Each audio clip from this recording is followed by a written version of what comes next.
Hello and welcome to the Ending Body Burnout Show. We are your hosts, Chris and Philly, co-founders of a multi-award-winning functional medicine practice, serving busy people with energy, mood and gut issues. While busyness, addictive doing, people-pleasing and perfectionism might be the norm, it's not normal, and it's a major contributor to health issues. Our goal with this show is to give you a holistic root cause approach to healing your body so that you don't have to continue doctor or diet hopping or popping a gazillion supplements hoping something might stick. So get ready to heal your body, get your spark back, deeply connect with yourself and step into the life of your dreams. Let's dive in.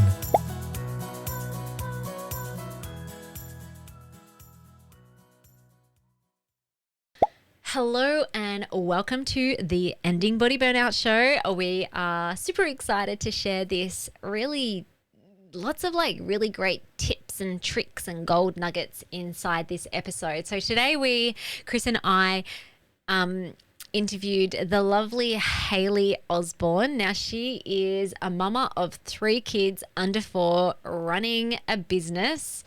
And she's not burnt out. She has experienced kind of like the cusps of it. But we wanted to have her on the show today to pick her brain around how the heck she isn't burnt out with doing and juggling all the things that she is juggling, including those 3 little kiddies under 4 years old. I said to her throughout the conversation or at the end of it, I'm like, far out, I wish we had this conversation 13 years ago, or it's almost 14 years ago, before I had my first baby, because things could have been a lot different for me. So anyway, get ready for lots of tips and tricks and that you can use in your life too. So a little bit about Hayley. Hayley Osborne is an entrepreneur, business strategist and health brand expert. She is driven by a passion to empower Australian health businesses by demystifying and simplifying marketing. Recognizing health businesses as the backbone of a thriving community, society, and ultimately our economy, she is dedicated to ensuring you harness the power of effective marketing strategies to propel your business forward. She has been seen on Channel 7, heard on the radio, and featured in major publications. And she is juggling it all with 3 kiddos under 4.5. So today she is sharing with us her top tips for staying healthy while juggling motherhood and growing a company that works for her and keeps her thriving. And this is a great one for the end of the year before you start 2026. So hopefully you'll be able to take at least one thing away from what Hayley shares in terms of how she looks after herself, stays on track with her health and her overall life. All right, let's dive in. Welcome everybody to this episode of the Ending Body Burnout Show. Philly and I have a guest for you today. Welcome to the show, Hayley. Hi guys, and thank you so much for having me. Good to be here. Yay, we're very excited to talk to you. So, as you would have heard me reading the amazing person that Hayley is based on her bio, you would have heard that she is a mum of 3 kids under 4, which is cool and crazy. Yes. She's also a business strategist for health brand experts, and we wanted her to come on the show because I'm just curious, how the heck aren't you burnt out with having 3 kids under 4 and juggling a business? Yeah. So I think I don't think I've ever experienced what I would call full body burnout, but maybe I have, and maybe I just don't know that I have. But can I just say I absolutely know what it feels like to be tired. Mm-hmm. I know what it feels like to be really stretched, to run between being a good mum, being a great business owner, and, feeling my energy dip as well. And I think one of my biggest strengths is being able to read early signs of what my body needs and to listen to those little whispers of like enough for today. And sometimes I get to the end of the day and I'm like, I'm not sure how I'm going to do this tomorrow. But what I think I'm great at, and I say this a lot, is compartmentalizing my life. So I don't take certain things into other areas. So I try and leave work in my office and leave the chaos in my family room, bedrooms or wherever.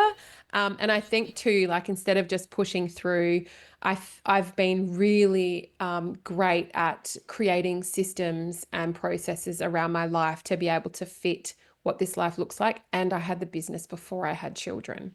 So I think that's helped a lot. And I think it also makes me, whether you work or whether you have a business, I think to have both, it's made me a better mum because I've been able to keep my identity, so to speak. And it's been really great in continuing to keep my mind active because I love my children and they've never been in childcare. And I think I'm not going to say I'm a champion and I can't do it all because I'll preface this is that, so I've got 3 boys that are 16 months, 3.5, and 4, 4.5. And my mum lives next door. Okay, like mic drop, I know. That's good. I don't Handy. abuse that, but she is available. And then my mother-in-law has my children a day a week. They've never been in childcare and it was pretty hard. My husband's very supportive, but we have built like much like you'd build systems and processes in your business, we've built that into our home. And so we've done that around all the things that happen in the house. So we have a cleaner, we have a lawnmower man. I'd love to outsource my washing, but I don't think that's going to happen ever with 5 people. We have like all of the things on Amazon reorder. They just arrive. And I'm talking like nappies, baby wipes, Glad wrap, like all of those annoying things that you need all the time, toothpaste. And then we do an online Woolies order and someone delivers it. So there's probably other things as well, but I have tried to life hack my life to create space, not necessarily to do more work, but to be able to sit down and just chill. And I think having a supportive husband really helps. So that's how I do it all. And the compartmentalizing, I think, helps me to not be stressed. I don't like to call it a to-do list, but I've got a segmented list that I look at every Sunday. And it is like, what do I want to achieve this week? What can I let go of that doesn't serve me? What do my clients need from me this week? What do I want to do that's new? Who do I want to reach out to? Like, it's a bit of a holistic approach, but I go through it. And I think that helps me to be like, yeah, I don't need to conquer the world. I just need to go get some foot reflexology, have a few early nights, and just, I have always been such a clean freak. And not just surface level, like inside the cupboards level too. And so everything has a place. And one thing that I've found so hard since having children, and not babies, like when they become more annoying, like 2 years old, they Terrible start twos. oh yeah, they start to leave stuff lying around and, all the things. I've started to let go of the things that don't actually matter. So the toys do get packed up at the end of the night, but not like I don't go crazy for it anymore. And those things, like being able to let go, has served me well. That is a long answer. There's a lot in that, Yeah, but which is great. but I really like that because there's actually some really simple things that I think if we're being really honest, there's going to be some of our clients who are burned out. They can't do that, and there's a block. There's a story behind why that's impossible for them, or like to what did you say? Like the systems, the home systems, right? The having support.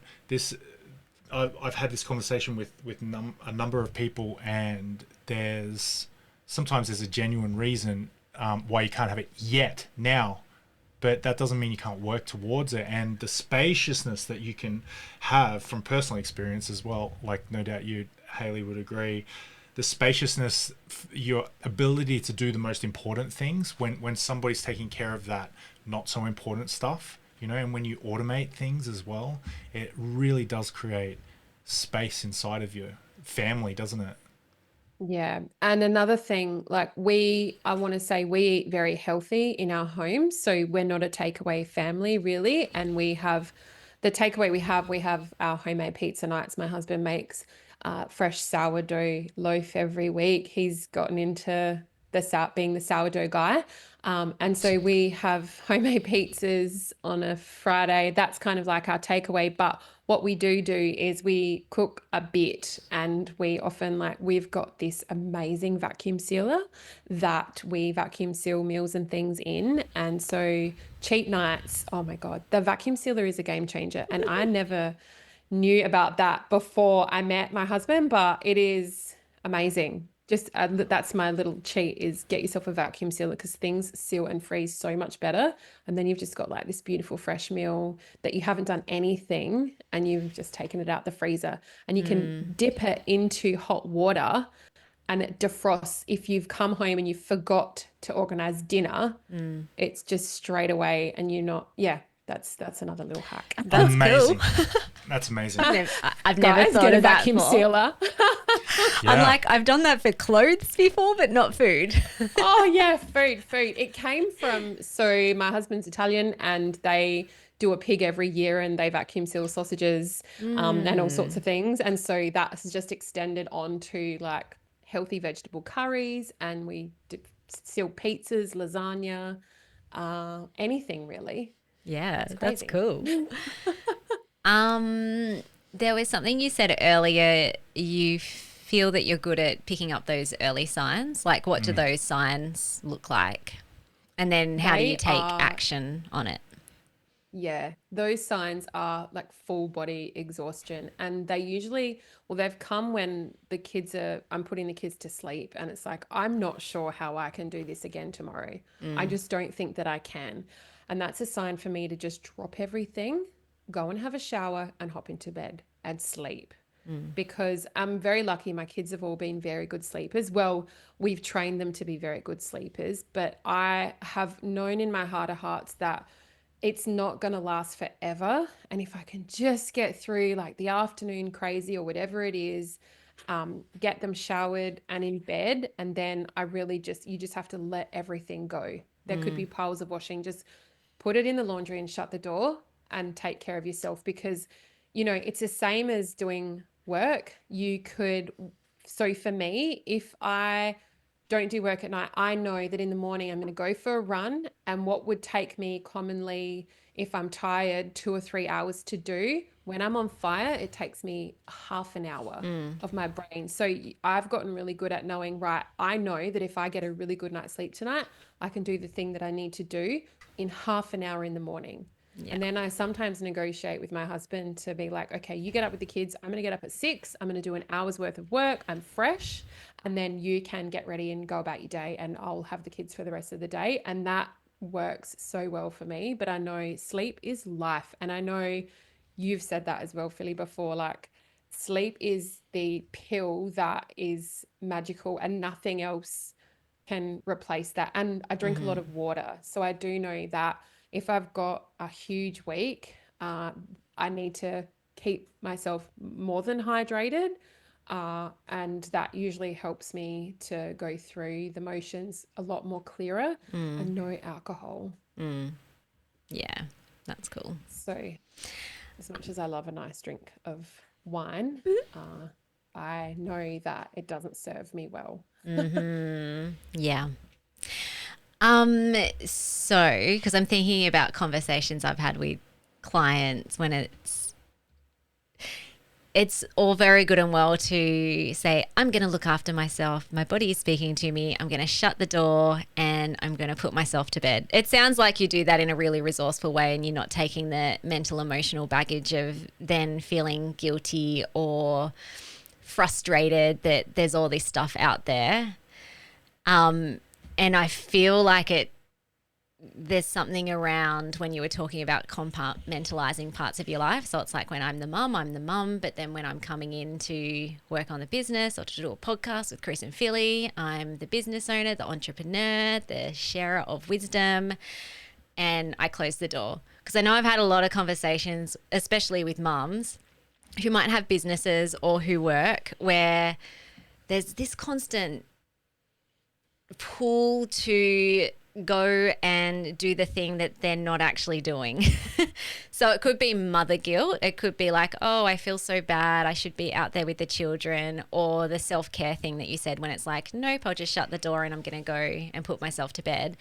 I've noticed that there's a pattern with some people where they might do the thing, but their brain is still like, no, I've got all this other stuff that I have to do. And like, I'm being lazy or selfish, or that stuff over there is more important than me sleeping. Like, I'm curious if there's anything that you've done, or no, first question would be, do those thoughts even come into your mind? And also, I know if they don't, have you done work around that, or you've kind of just found that you do that naturally?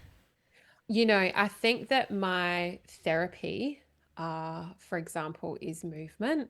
I've been pretty fit and active since I can remember, since I was like 10 years old. And so sport, and I played like elite netball. And I think that that has had a big impact on my mental strength and just being part of a team and everything. And I think that's sort of taken me into motherhood, and I don't feel guilty at all, and that's terrible maybe.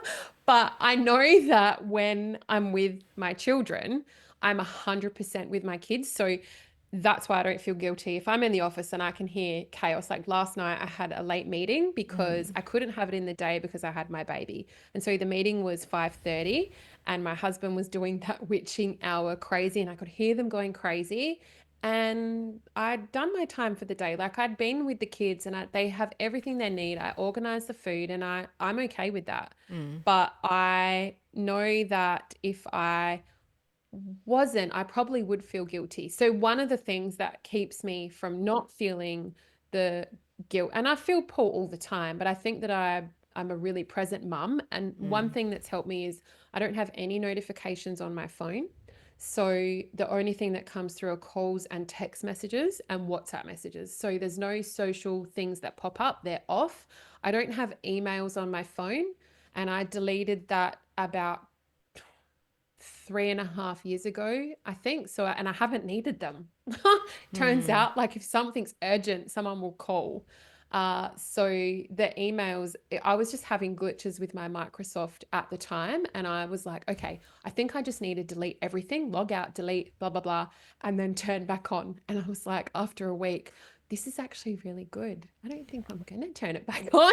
Yeah. And so I didn't. And so I don't have that urge to check anything. And everything that happens on social media, like, it can wait. And I think because that's what I do for a job, like I am, a brand expert and I'm in marketing, I've kind of become very routine driven around how I approach marketing my business and my social media. Like, it can wait till the end of the day for people to respond. Now, if it's timely, like, I'll always check in the morning. So for example, you're on my podcast, and I knew that that was coming out in the morning. And so I went in and checked that everything was okay. I did what I needed to do, and then that was it. Yeah. And so that's kind of how I approach it. But the taking the emails off my phone was an absolute game changer for being a present mum, and not feeling like there was things going on behind the scenes. It took a little while to feel okay with, well, what if there's an email that's waiting for me? And I think I've done a lot of learning, not through any means but my own. So I've listened to lots of podcasts. I read a lot of books, mostly audiobooks these days. Otherwise, I'll just fall asleep at night. But I have upskilled myself enough to be okay with that. If that helps. Yeah. So it wasn't just it just so happened you've actually No. worked on it over time. Yeah, but I think if you can add little things and little pillars to just be more present or take things away, Mm, you're not going to be controlled by something else. You're mm, in control of the situation. Now, don't get me wrong, like I they do say like men love playing with the kids more than women. Like, my husband wrestles the kids and like loves playing with them and all of that sort of stuff. But it takes a lot for me to like I create lots of play activities, but for me to be engaged, I could easily just be on my phone. But I mm, try not to be because the phone kind of becomes annoying after a while. So it just sort mm, of put it in a corner or try and forget where I've put it if I know I need to be present with the kids.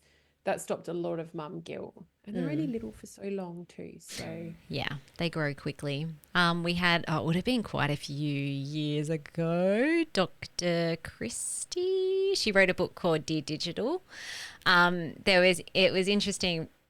It was all based on a lot of research around tech habits, but one was out of sight and out of mind. So if your phone is in visual sight, your brain wants to look at it. It wants to use it. So if you can hide it, whether it's someone else hides it for you, or you have a little box that you put it into, or you just put it in a different room. Like she actually talked about, from in terms of studies, the brain then isn't addicted to it.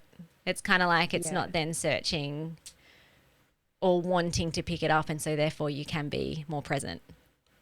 Yeah, and same with my laptop. Like I use a laptop that plugs into my big screen and I have all my tech here, but the office door needs to stay shut. I've got a stand-up desk because there's little hands that can touch things that they don't need to be touching. And Yeah. so the office door needs to be shut. And when it's shut, I'm not really concerned with what's happening in here. The desk could be a complete mess, but I try and operate like as paperless as possible, just for my own like calmness. Mm. And yeah, the door stays shut. So I don't take things into the areas that don't need to be taken to. Does that make sense? Yeah. If Yeah. I explain myself properly? Yeah. Well, it's part of the compartmentalizing that you mentioned before, Yeah, I think. yeah, Yeah. yeah, In yeah. terms of from an environment perspective as well. So working with health brands. So I imagine you in the health space, seeing a lot of stuff. What burnout patterns are you noticing in I the health space? think, yeah, I think that because health professionals hold a lot of emotion for others all day long, they're like mentally, emotionally, and physically um, tired by the end of the day. And what I see is they don't have time to work on their own marketing because they've given them their all to their clients all day. And that's where I come in, is they're responsible for everyone else's well-being except for their own. And I guess it's my job to teach them smart systems and processes when it comes to growing their business, where they don't have the client overload and it can be growing in the background without them stressing, and then they can fill their own cup up at the end of the day. Mm. So I see a lot of like the compassion fatigue. I work with a lot of health brands, and I didn't always focus on this industry, but again, like we said before we pressed record, you kind of need to see the signs of what's happening in your world. And I'm probably good at recognizing them. And I was just working with so many health professionals, but I didn't realize at the time. And someone said to me, "Why don't you just focus on health brands?" That was 3 years ago. And I was like, no, because then what about everyone else? Like, I look after everyone. And it just kept happening and happening and happening. And yeah, so now I have full on laser vision focus, and it's been the best thing that I've ever done. But I do know that a lot of health professionals feel like they're always on. And Mm. again, I think personally, I can help with that feeling, and uh, trying to come up with ways, like I've just mentioned before, to deal with that, to be Mm. able to not feel like they're always on because they lack boundaries around access, and putting clients first. And that's important, but not before yourself. Otherwise you can't pour from an empty cup. It's Mm. impossible. And I Mm. think that kind of invisible labor, like that service, it just drains a lot of energy. So that's what I see a lot of. Yeah. Yep. I see a lot of Does it that too. answer your question? Yeah. Yes. I like that phrase, compassion fatigue. That was pretty cool. Yeah, because that's what it is, right? Yeah. When you're in the space of helping others, you are helping the community to feel better. You are needing to be compassionate, and at the end of the day, it's really draining. And I've had a lot of clients come to me and say, like, I want to fill my appointment books, but there's got to be a better way. Yeah. And so we've gone through those motions of looking at what that looks like.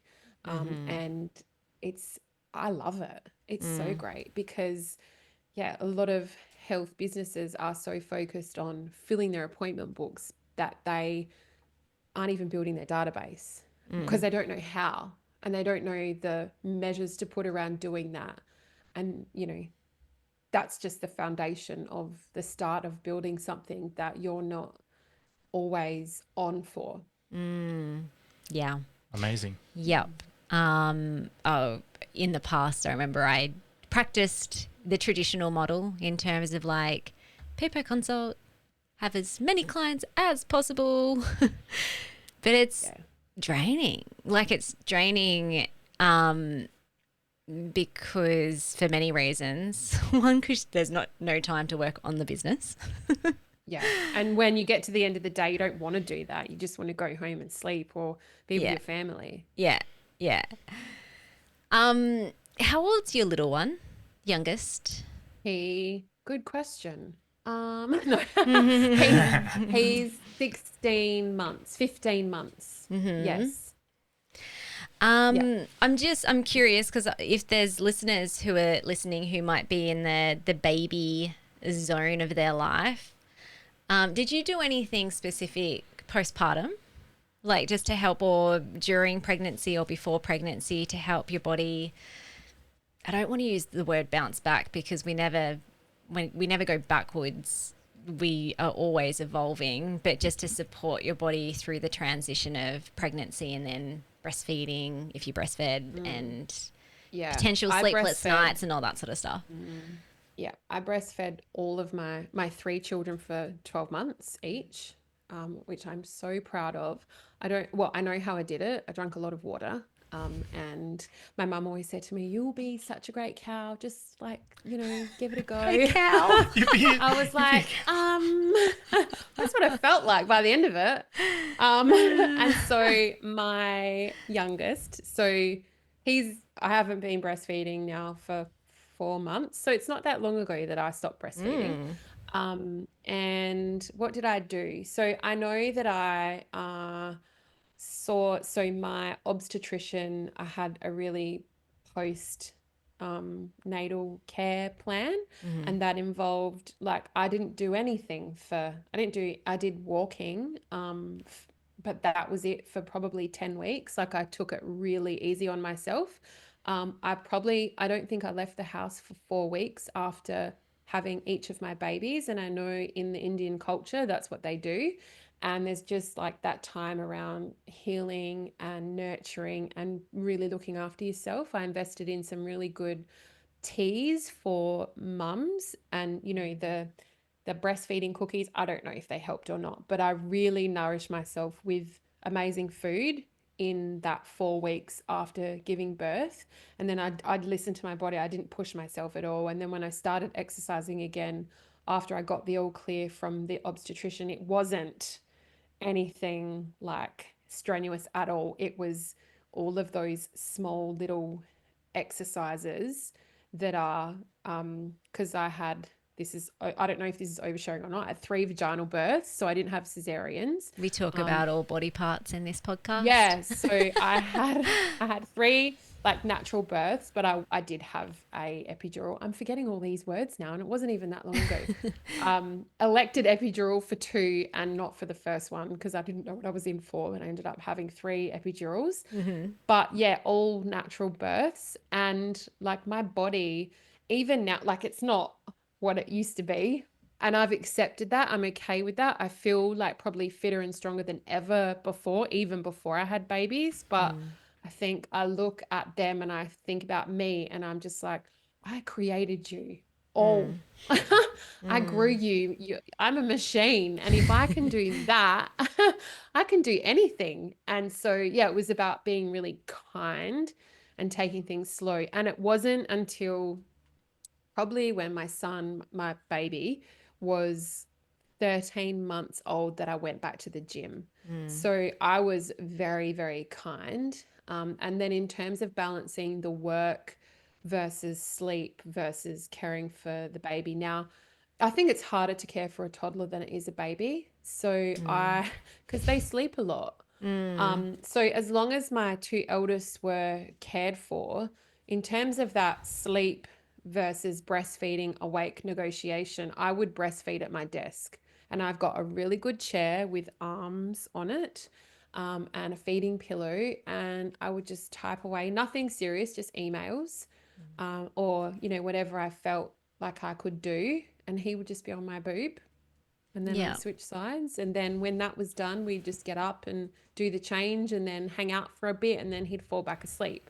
So if I was able to, without my other two children, that was 2 days a week, I would breastfeed at my desk. And that takes ages because I would just feel a little bit like I couldn't just sit down and feed and just stare at the walls.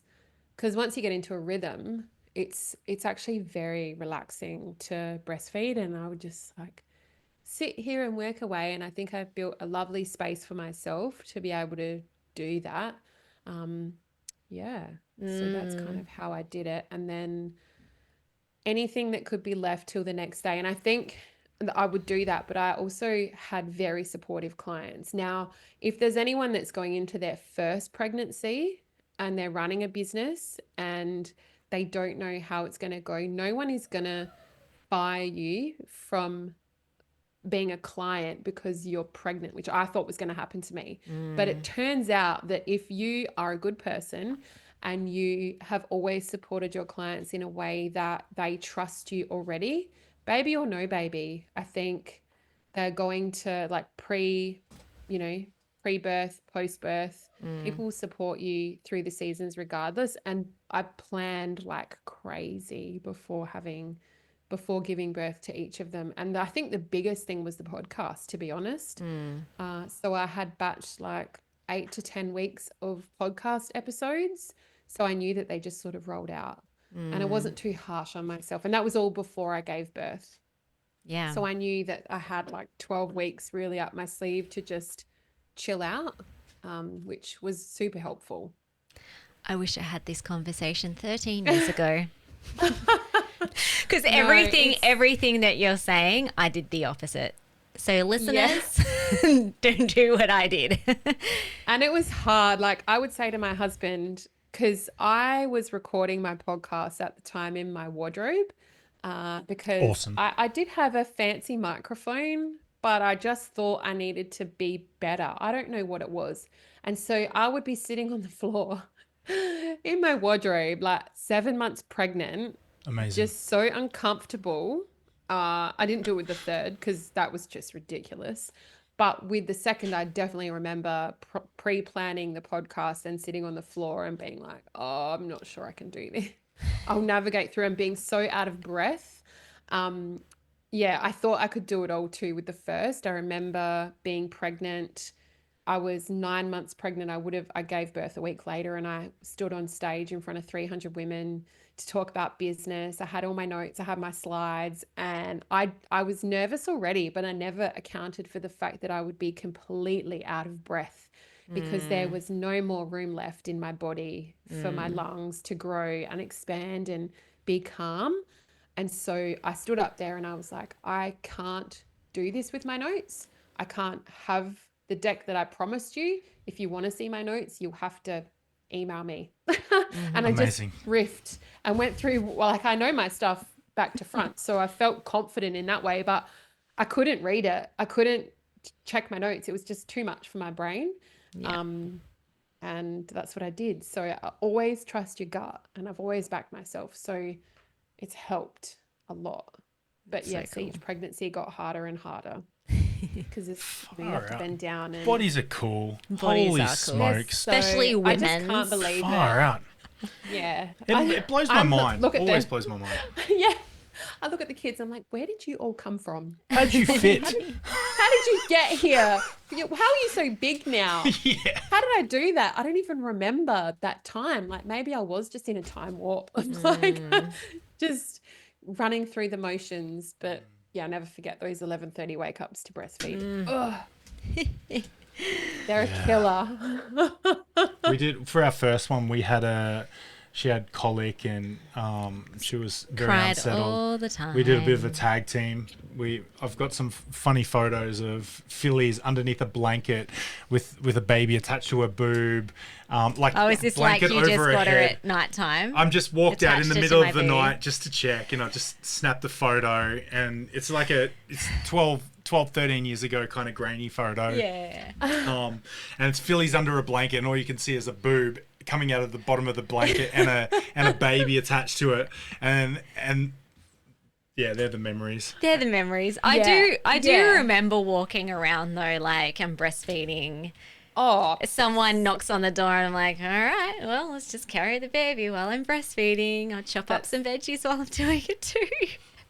Amazing. yep. And I'll be in the playground and I'll be pushing a swing and there'll be a baby on the boob and and there'll be one running around somewhere else. And like, I don't know how us women do it, but we do. And I did, and I still do. Like now my little guy is, he's on the move, but he's not really that stable. Like he's walking, but he's waddling everywhere, and that little nappy's like tuk, tuk, tuk, tuk, tuk. Amazing. And so he wants to do what the other two are doing, but he can't. He thinks he's like the warrior, because the poor little guy just gets knocked from pillar to post because they can push him around because they're bigger.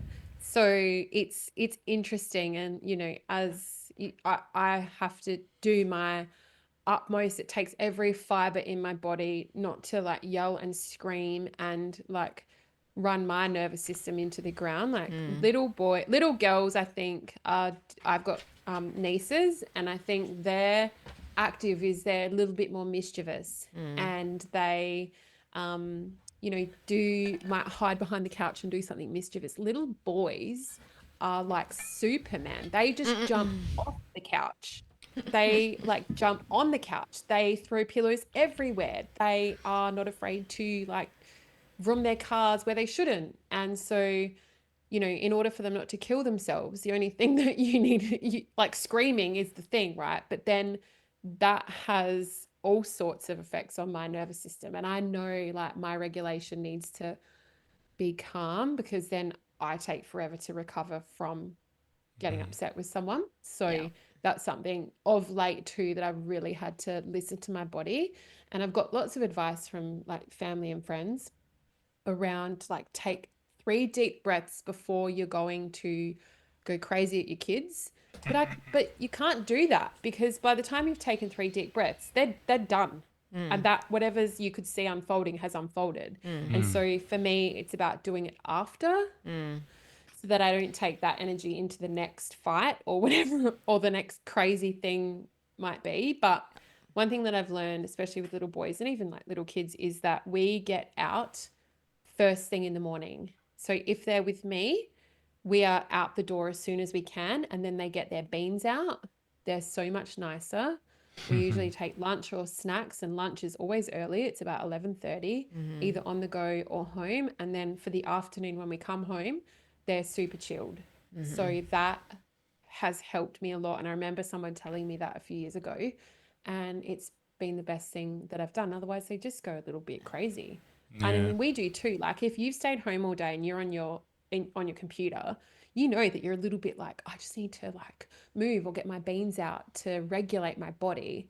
And so I think kids are very much the same. So I've learned to like read the signs well. Yeah. So cool.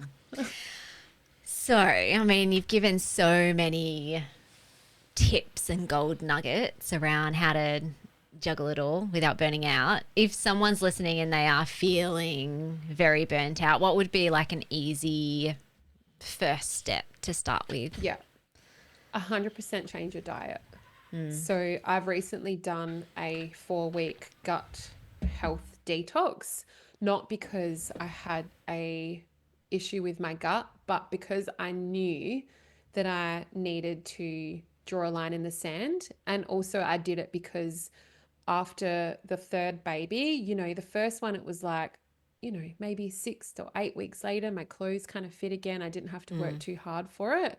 My second baby, it was kind of 9 months growing him and 9 months to fit back into my clothes. And then the third baby, and I've never been too hard on myself.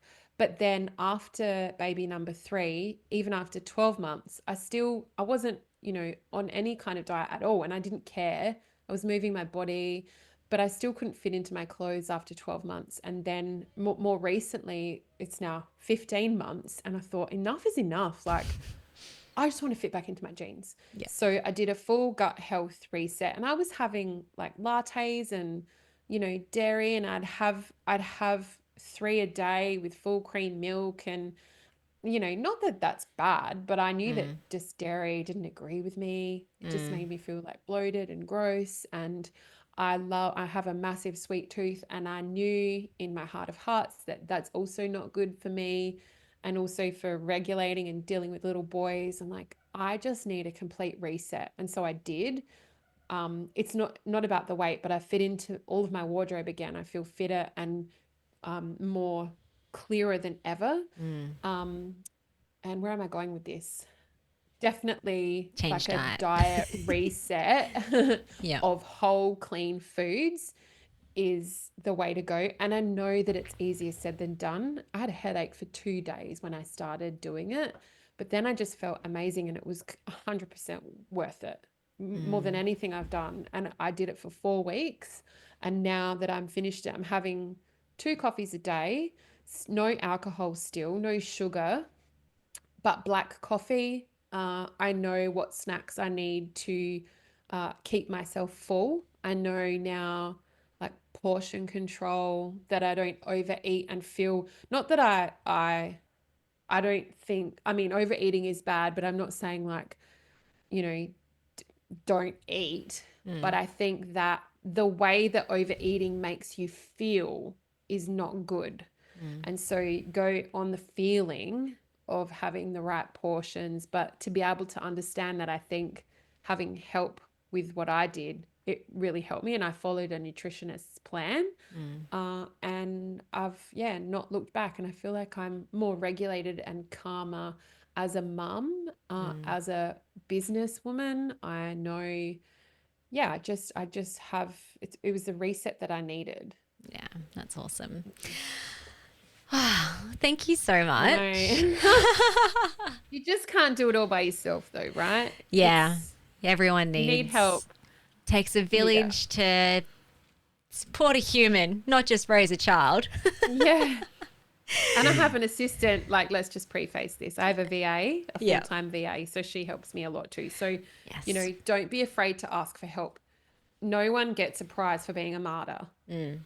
Yeah. I also think a lot of people will hear your awesome tips and they don't have close proximity of a mum and a mother-in-law Yes. and an assistant, and they're doing it by themselves, but they expect the same results and they expect the same support, they expect the same outcome. And I think there's a lot to be said for, hey, maybe that'll come, but just for right now, that's not on the cards for you right now. So maybe just turn down the expectations a little bit and then start making the steps towards that sort of thing. I think that a lot of people could do with a bit of that too. Hey.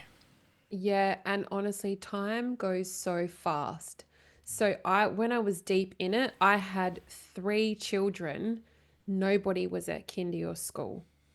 And I look back at that first 6 months, because after, when my little guy was 6 months, my eldest started kindy.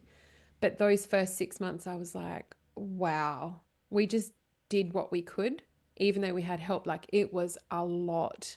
But then, like, the air lifts, and you think, wow, that time flew by so fast that now he's at kindy, and what did I do before? But I think you can have it all. You just can't have it at the same time. And you've got to be really kind to yourself. So just build out a 5-year plan and look at, deeply what you want, but not all at the same time. And that's okay. Like, I think there's a lot of bro marketing out there, or bro push, where you can do it all, you can't do it all. And also, like, women need to be mindful of their cycles, and every week of the month you feel different, and you have to understand that.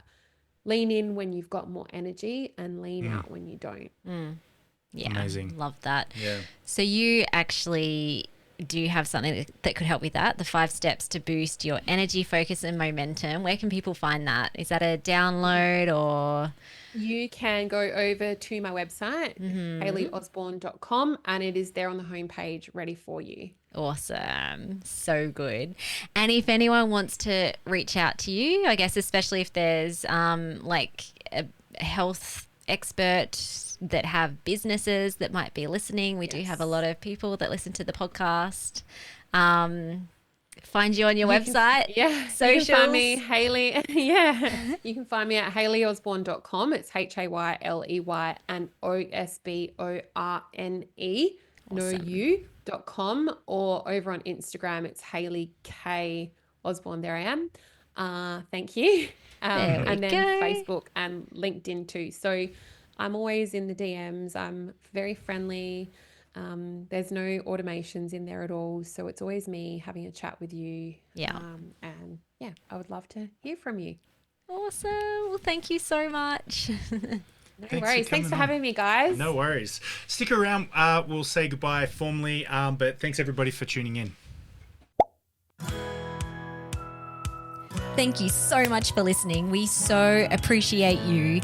If you'd like to give us extra smiles, drop us a review and spread the love by sharing this episode. You can also rate your own state of burnout and the root cause contributors by taking our Ending Body Burnout Assessment on our website. And if you're interested in learning about our group or one-on-one Ending Body Burnout programs, shoot us a DM via Instagram or Facebook. Have the best day ever.